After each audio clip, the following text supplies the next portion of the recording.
صبح سے محسوس کر رہی تھی کہ وہ نیلی آنکھیں اس پر ہی ہیں، لیکن وہ انہیں نظر انداز کر رہی تھی۔ آپ کو پتہ ہے میں پہلی بار اس طرح سب کے ساتھ باہر آئی ہوں۔ بھائی اور فیضان نکل جاتے تھے باہر اپنے دوستوں کے ساتھ، لیکن میں فرسٹ ٹائم آئی ہوں اور بہت مزہ آ رہا ہے۔ ابیرہ نے علیشہ سے کہا۔ اچھا، میں تو یہاں پہلے بھی 2 بار آ چکی ہوں ٹرپ کے ساتھ، اور فیملی کے ساتھ پہلی بار آئی ہوں، علیشہ نے کہا۔ اس کی آواز گلا خراب ہونے کے باعث نکل نہیں رہی تھی۔ علیشہ، آپ کھانا کھانے کے بعد میرے ساتھ کسی اچھے ڈاکٹر کے پاس چلنا۔ اگر آپ کی طبیعت ٹھیک ہو گئی تو ہی ہم آگے مری جائیں گے، ورنہ ہم واپس گھر جائیں گے، ظہیر صاحب نے کہا۔ ظہیر صاحب اس کے لیے بہت پوزیٹو تھے۔ وہ تو نازک سی چوٹ پر بھی اسے اسپتالوں میں لے کر گھومتے تھے، اور اب تو وہ اتنا بیمار تھی۔ بابا، مجھے تو کچھ نہیں ہوا ہے، بس تھوڑا سا بخار ہے، وہ ٹھیک ہو جائے گا۔ آپ میری وجہ سے باقی سب کا پلان خراب نہ کریں پلیز۔ علیشہ نے تھوڑا اونچا بولنے کی کوشش کی، اور اس بار علیشہ کی مشکل سے نکلنے والی آواز پر رومان بھی اس کی طرف متوجہ ہوا تھا۔ نہیں علیشہ بچے، ظہیر ٹھیک کہہ رہا ہے، آپ کی طبیعت خراب ہے، ہمیں واپس چلنا چاہیے، عاشر صاحب نے کہا۔ علیشہ نے ابیرہ کی طرف دیکھا جو ابھی تھوڑی دیر پہلے بہت خوش تھی۔ اگر ایسی بات ہے تو میں گھر چلی جاتی ہوں، آپ سب بچوں کا پلان میری وجہ سے خراب نہ کریں۔ آپ لوگ کل مری چلے جائیں اور میں ڈرائیور کو فون کر دیتی ہوں، وہ مجھے لینے آ جائے گا تو میں گھر چلی جاؤں گی۔ علیشہ نے فیصلہ سنایا تھا۔ نہیں نہیں نہیں نہیں نہیں، یہ 5 آوازیں تھیں جو اکٹھے نکلی تھیں، ابیرہ، فاران، فیضان، شہیر اور رومان۔ یہ سب ایک ساتھ چیخے تھے اور علیشہ ان کی شکل ہی دیکھتی رہ گئی تھی۔ آپ بھی ہمارے ساتھ جائے گی بابا؟ ابیرہ نے عاشر صاحب سے کہا۔ نہیں بچوں، میں اور علیشہ گھر چلے جاتے ہیں، آپ سب آگے جاؤ اور انجوائے کرو، دادو نے کہا۔ نہیں دادو، دیکھیں میری بات سنیں، کچھ نہیں ہوتا، اگر معمولی سا بخار ہو گیا ہے، ابھی ناشتے کے بعد علیشہ چاچو کے ساتھ ڈاکٹر کے پاس جائے گی اور پھر دوا لے گی، آج سارا دن ہوٹل میں ریسٹ کرے گی، تو دیکھیے گا صبح تک انشاءاللہ ٹھیک ہو جائے گی، پھر ہم مری چلیں گے، رومان نے سب کو تسلی دیتے ہوئے کہا۔ اسے خود نہیں پتا تھا کہ اس نے سب کچھ کیوں کہا، شاید وہ بھی چاہتا تھا کہ علیشہ واپس نہ جائے۔ علیشہ نے اس نیلی آنکھوں والے کو دیکھا، اب بھی وہ نیلی آنکھیں اس پر ہی تھی۔ دادو نے ان دونوں کو دیکھا اور رومان کی بات مان لی۔ اتنے میں ناشتہ بھی آ گیا، سب نے ناشتہ کیا۔ اس کے بعد علیشہ اور ظہیر صاحب ڈاکٹر کے پاس چلے گئے اور باقی سب ہوٹل میں آ گئے۔ ڈاکٹر نے علیشہ کو کچھ دوائیاں اور ریسٹ کرنے کی تلقین کی تھی، وہ لوگ گھر آ گئے تو سب تیار تھے۔ آج ان سب کا پلان مسجد فیصل اور سفاری پارک جانے کا تھا۔ فاران اور شہیر بالکنی میں پکس بنا رہے تھے اور اپنی قیمتی یادیں سمیٹ رہے تھے۔ آبرو بیگم اور سائرہ بیگم دوسرے کمرے میں چیزیں سمیٹ رہی تھیں۔ میں علیشہ کے پاس ہوٹل میں ہی رہوں گی، تم لوگ جاؤ، دادو نے کہا۔ دادو نہیں، آپ جائیں، میں رہ لوں گی، میری وجہ سے آپ اپنا پلان خراب نہ کریں، علیشہ مشکل سے بول پائی تھی۔ اسے برا لگ رہا تھا کہ سب اس کی وجہ سے اتنا پریشان ہے۔ میں رک جاؤں اپنی بیٹی کے پاس؟ باقی سب کو تو آتے آتے رات ہو جائے گی، تو آپ کو کسی چیز کی ضرورت پڑی تو میں ہوں گا آپ کے پاس، عاشر صاحب نے پیار سے کہا۔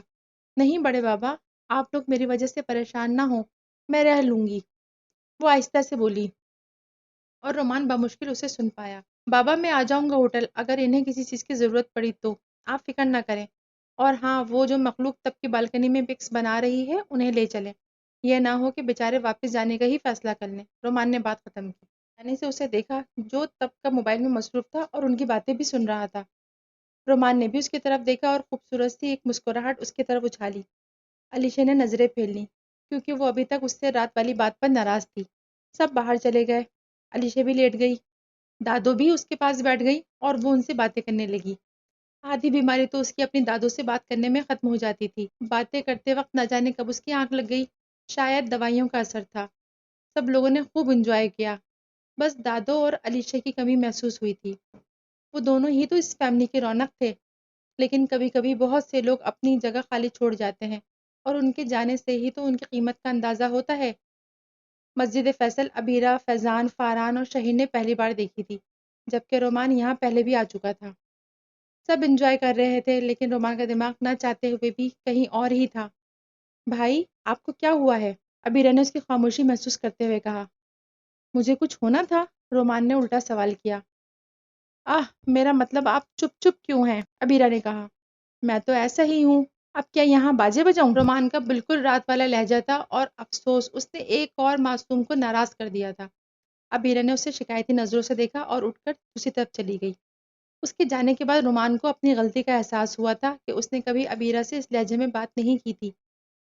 عبیرہ سے کیا، کبھی بھی کسی بھی لڑکی سے اس لہجے میں بات نہیں کی تھی۔ وہ اب مزید کسی اور کو اپنے لہجے سے بدگمان نہیں کرنا چاہتا تھا۔ بھائی کی پیاری سی بہن کو کیا ہوا ہے؟ رومان نے اس کے پاس آ کر پوچھا۔ وہ خاموش رہی۔ کیا آپ کو آپ کے بھائی نے ڈانٹا ہے؟ اس نے پھر پوچھا۔ اس نے بچپن کا طریقہ اپنایا۔ بچپن میں بھی جب عبیرہ اس سے ناراض ہو جاتی تھی تو یہی کہتی تھی کہ بھائی میں اب آپ سے کبھی بات نہیں کروں گی۔ پھر رومان اس کا دوست بن کر اس سے اپنی ہی غلطیاں سنتا، پھر سوری کر لیتا اور منا لیتا۔ وہ ایسا ہی تھا، اگر غلطی کرتا تو معافی بھی مانگتا، خواہ سامنے والا چھوٹا ہو یا بڑا۔ عبیرہ نے اس کی بات کا کوئی جواب نہیں دیا، صرف اپنے آنسو صاف کیے۔ رومان نے اس کا رخ اپنی طرف کیا۔ اوہ، یہ موتی تو بہت قیمتی ہیں۔ رومان نے اس کے آنسو کو انگلی سے چھوتے ہوئے کہا۔ آپ کی وجہ سے یہ قیمتی آنسو گر رہے ہیں، عبیرہ نے ناراضگی کے ساتھ کہا۔ میری وجہ سے؟ میں تو دوست ہوں آپ کا۔ یہ تو آپ کے کھڑوس بھائی کی وجہ سے ہو رہا ہے، رومان نے اسے خوش کرنے کے لیے کہا۔ خبردار جو میرے بھائی کو کچھ کہا، وہ تو بہت اچھے ہیں۔ عبیرہ نے کہاں سننی تھی اپنے بھائی کے خلاف کوئی بات، اور اس وقت رومان کو اس پر بہت پیار آیا۔ Sorry Abeera, I am sorry, I know it's my mistake. مجھے آپ سے اس طرح بات نہیں کرنی چاہیے تھی۔ سو سوری یار، رومان نے کہا۔ اوکے اوکے ٹھیک ہے، لیکن آئندہ کبھی آپ نے اس طرح کیا تو میں آپ سے کبھی بات نہیں کروں گی۔ عبیرہ نے اپنا ڈائیلاگ مارا۔ ڈن، اب ایسا کبھی نہیں ہوگا، رومان نے کہا، اور وہ دونوں اس طرف چل دیے جہاں سب بیٹھے ہوئے تھے۔ عبیرہ تو مان گئی تھی، لیکن ابھی ہوٹل میں بھی ایک لڑکی بیٹھی ہوئی تھی جس کو اس نے ناراض کر دیا تھا۔ اس کی آنکھ کھلی تو حیرانگی ہوئی کہ وہ اتنی دیر سے سو رہی ہے۔ اس کا بخار کافی کم ہو گیا تھا۔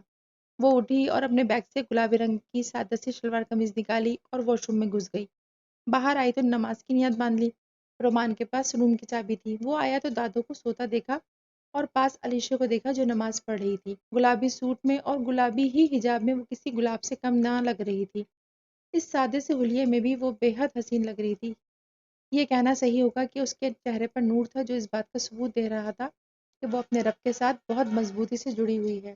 وہ پاک ذات خود اتنی خوبصورت ہے تو اس سے جڑے ہوئے لوگ بھی تو خوبصورت ہی ہوں گے۔ اس نے سلام پھیرا تو رومان کو دیکھا جو صوفے پہ بیٹھا موبائل استعمال کر رہا تھا، اور پھر اسے نظر انداز کیا۔ دادو اٹھ جائیں، نماز پڑھ لیں۔ علیشہ نے دادو کو اٹھایا۔ اب کیسی طبیعت ہے علیشہ؟ رومان نے اس سے پوچھا۔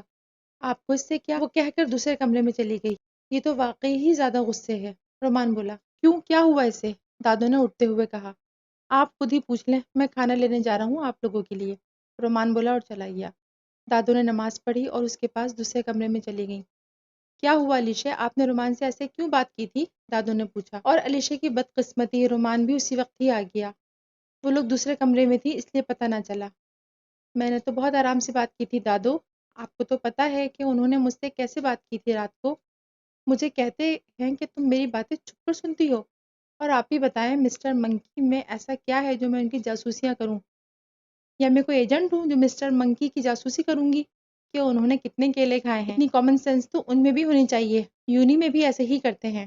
ایک دن مجھے کتے سے بچا کیا لیا تو آ کر سب کو بتانے لگ گئے۔ مسٹر منکی نے کل اپنی دوست کا سارا غصہ مجھ پر اتارا، اور آپ کو پتا ہے میں کسی کی ڈانٹ برداشت نہیں کرتی ہوں، تو اس منکی کی کیسے کروں؟ علیشہ غصے میں بولی تھی، اور دادو پیچھے کھڑے رومان کے تاثرات دیکھ کر ہنسی جا رہی تھی۔ دادو آپ ہنس رہی ہیں؟ اس منکی نے آپ کے علیشہ کو ڈانٹا ہے اور آپ ایسا کر رہی ہیں؟ علیشہ نے منہ بنا کر کہا۔ منکی کو دیکھ کر دادو ہنسیں گی نا؟ پیچھے سے رومان کی آواز کان میں پڑی اور علیشہ کے رنگ اڑ گئے۔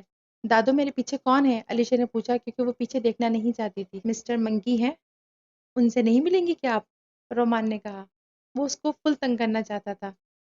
اوہ علیشہ، یہ تو نے کیا کر دیا؟ وہ صرف سوچ کر ہی رہ گئی۔ وہ پیچھے مڑی اور کانفیڈنس کا مظاہرہ کرتے ہوئے بولی، مجھے تو لگا تھا آپ بیمار ہیں، لیکن آپ تو یہاں بیٹھ کر لوگوں کو مختلف القابات سے نواز رہی ہیں۔ رومان نے اسے جاتے ہوئے دیکھا تو بولا، دادو میں کھانا نکال دیتی ہوں، آپ آ جائیں، بہت بھوک لگی ہے۔ وہ کہتے ہوئے وہاں سے چلی گئی، اور پیچھے رومان اور دادو ہنسنے لگے۔ ویسے اور بھی بڑے نام ڈالے ہوں گے آپ دونوں نے میرے، ذرا مجھے بھی تو بتائیں، رومان نے دادو کے پاس بیٹھتے ہوئے کہا۔ بھائی میں تو اپنی دوست کی باتیں کسی کو نہیں بتاتی، تم خود پوچھ لو اس سے، دادو نے ہنستے ہوئے کہا۔ آج سب نے مری جانا تھا۔ علیشہ کی طبیعت پہلے سے کافی بہتر تھی، بچے بہت خوش تھے، صبح بہت خوشگوار تھی، سب نے پہلے اچھا سا ناشتہ کیا اور پھر مری کے لیے نکل گئے۔ عاشر صاحب نے مری جانے کے لیے 2 گاڑیاں کروائی تھیں اور افسوس جس کار میں علیشہ بیٹھی تھی اسی کار میں رومان آ کر بیٹھ گیا۔ وہ جان بوجھ کر ادھر بیٹھا تھا، وہ علیشہ کو مزید تنگ کرنا چاہتا تھا، لیکن اب اس کا موڈ بدل گیا تھا کیونکہ اقرا سے پھر اس کی بات ہوئی تھی اور دوبارہ رومان اور اقرا کی لڑائی ہو گئی تھی۔ اب رومان نے اس کا نمبر بلاک لسٹ میں ڈال دیا تھا اور فیصلہ کر لیا تھا کہ اب لاہور پہنچنے سے پہلے اقرا سے بات نہیں کرنی۔ اس کار میں علیشہ، رومان، عبیرہ، رابعہ بیگم، ظہیر صاحب اور آبرو بیگم تھے، باقی سب دوسری کار میں تھے۔ علیشہ اور عبیرہ نے آج میچنگ جیکٹ پہنی تھی، دونوں نے بلیک جینس اور بلیک جیکٹ پہنی تھی، فرق صرف اتنا تھا کہ عبیرہ نے بال کھولے ہوئے تھے اور علیشہ نے حجاب لیا ہوا تھا۔ وہ دونوں بہت خوبصورت لگ رہی تھیں۔ وہ دونوں ایک جیسے پوز بنا کر سیلفیاں لینے میں مصروف تھی اور باقی سب باتوں میں لگے ہوئے تھے۔ رومان خاموش تھا اور موبائل کے ساتھ لگا ہوا تھا۔ آج خیریت ہے مسٹر منکی مجھے تنگ نہیں کر رہے؟ علیشہ صرف سوچ کر ہی رہ گئی۔ آپ ہی وہ دیکھیں منکی کیا کر رہے ہیں؟ عبیرہ نے بندروں کو لڑتے دیکھا تو بولی اور علیشہ نے بے ساختہ رومان کو دیکھا، وہ بھی اسے ہی دیکھ رہا تھا۔ بھائی کو کیا دیکھ رہی ہیں؟ منکی باہر تھے، عبیرہ نے کہا۔ اسے کیا پتا تھا کہ ایک منکی اندر بھی بیٹھا ہے۔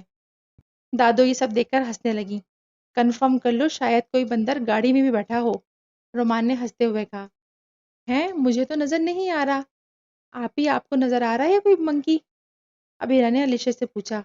جی ہاں نہیں، علیشہ پتہ نہیں کیا بھول گئی اور اسے سن کر رومان اور رابعہ بیگم ہنسنے لگے۔ ایسی کون سی بات ہے جس پہ آپ تینوں ہنسے جا رہے ہیں؟ عبیرہ نے پوچھا۔ ہاں امی جان میں بھی دیکھ رہی ہوں، تب کہ آپ تینوں ہنسے جا رہے ہیں، آخر کیا بات ہے؟ آبرو بیگم نے پوچھا۔ ایسے ہی میں نے سوچا بچوں کے ساتھ تھوڑا ہنس لوں، رابعہ بیگم بولی۔ امی جان اب تو آپ ہنسیں گی ہی، آپ کی علیشہ جو ٹھیک ہو گئی ہے، ورنہ کل کا سارا دن تو آپ پریشان ہی رہی ہیں، ظہیر صاحب بولے۔ ہاں اللہ میری علیشہ کو ہمیشہ ٹھیک ہی رکھے، صحت والی زندگی عطا کرے، ہمیشہ خوش رہے، دادو نے اسے پیار کرتے ہوئے دعا دی۔ آمین سب نے کہا۔ دوسری گاڑی میں سب نے سفر سو کر گزارا تھا، صرف عاشر صاحب جاگ رہے تھے۔ باقی سب کا کہنا یہ تھا کہ سفر میں سو جاؤ تاکہ جب ادھر پہنچو تو فریش ہو۔ وہ لوگ مری پہنچ گئے، بس ہوٹل تھوڑا دور تھا۔ کچھ دیر کے لیے گاڑی رکی تھی، گاڑی کا شیشہ کسی بوڑھی عورت نے کھٹکھٹایا تھا۔ علیشہ نے گاڑی کا شیشہ نیچے کیا۔ باجی کچھ دے دو، بچوں نے ناشتہ نہیں کیا ابھی تک، رات کو کھانا بھی نہیں کھایا تھا، اللہ تمہیں اور دے گا، اس دکھی عورت نے بولا۔ دادو نے کچھ پیسے اس کو تھما دیے۔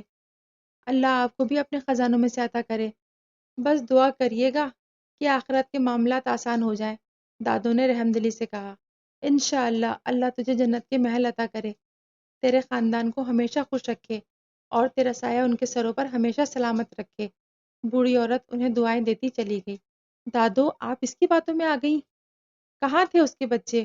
اور بالکل صحیح ہے، یوں مانگنے سے اچھا ہے کوئی کام دھندا کر لے، علیشہ نے کہا۔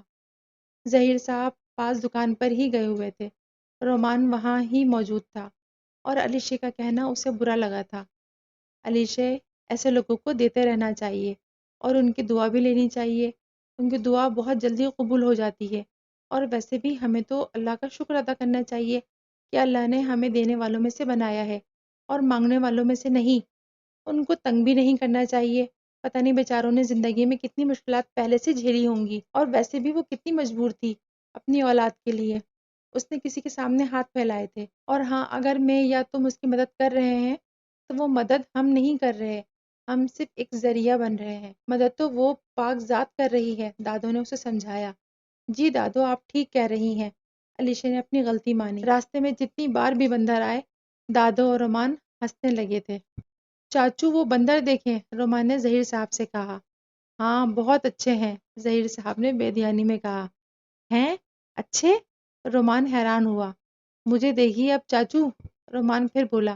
ہاں ماشاء اللہ تم تو سب سے اچھے ہو، لیکن کیا ہوا ہے یہ کیوں پوچھ رہے ہو؟ ظہیر صاحب بولے۔ کیا آپ کو میری خوبصورت سی شکل اور بندر کی چھوٹی سی شکل میں کوئی فرق نظر آیا؟ رومان نے ان سے پوچھا۔ دادو اور علیشہ نے بمشکل اپنی ہنسی روکی۔ ہاں ہاں بہت فرق ہے، تم انسان ہو اور وہ جانور۔ ظہیر صاحب خود بھی الجھ گئے تھے۔ چاچو یہاں موجود کچھ ایسے لوگ ہیں جن کو میری شکل اور اس بندر میں کوئی فرق ہی نظر نہیں آتا، رومان بولا۔ علیشہ کو اس وقت اس پر بہت غصہ آیا تھا۔